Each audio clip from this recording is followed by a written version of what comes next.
chapter 7. The Pharisees and some of the teachers of the law who had come from Jerusalem gathered around Jesus and saw some of his disciples eating food with hands that were defiled, that is, unwashed. The Pharisees and all the Jews do not eat unless they give their hands a ceremonial washing, holding to the tradition of the elders. When they come from the marketplace, they do not eat unless they wash, and they observe many other traditions, such as the washing of cups, pitchers, and kettles. So the Pharisees and teachers of the law asked Jesus, "Why don't your disciples live according to the tradition of the elders, instead of eating their food with defiled hands?" He replied, "Isaiah was right when he prophesied about you hypocrites. As it is written, 'These people honor me with their lips, but their hearts are far from me. They worship me in vain. Their teachings are merely human rules.' You have let go of the commands of God and are holding on to human traditions."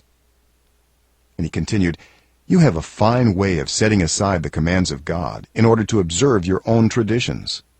For Moses said, 'Honor your father and mother,' and anyone who curses their father or mother is to be put to death.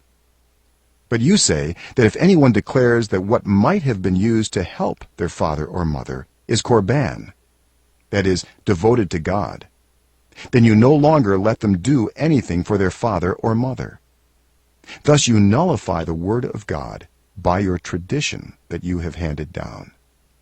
And you do many things like that."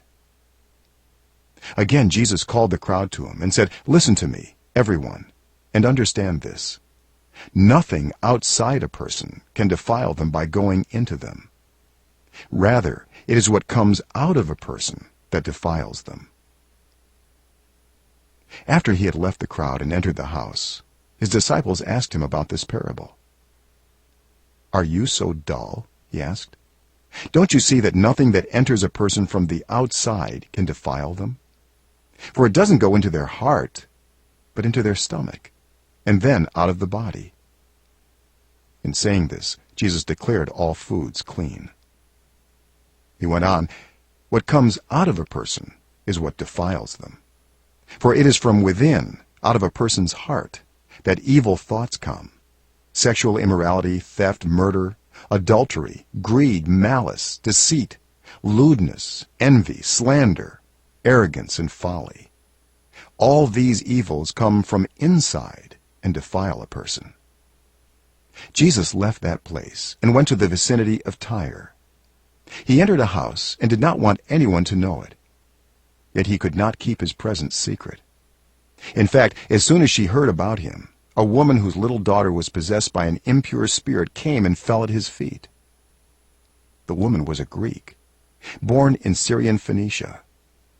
She begged Jesus to drive the demon out of her daughter. "First, let the children eat all they want," he told her, "for it is not right to take the children's bread and toss it to the dogs." "Lord," she replied, "even the dogs under the table eat the children's crumbs." Then he told her, "For such a reply you may go. The demon has left your daughter." She went home and found her child lying on the bed and the demon gone.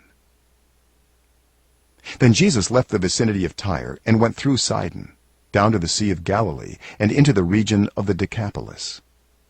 There some people brought to him a man who was deaf and could hardly talk, and they begged Jesus to place his hand on him. After he took him aside, away from the crowd, Jesus put his fingers into the man's ears. Then he spit and touched the man's tongue.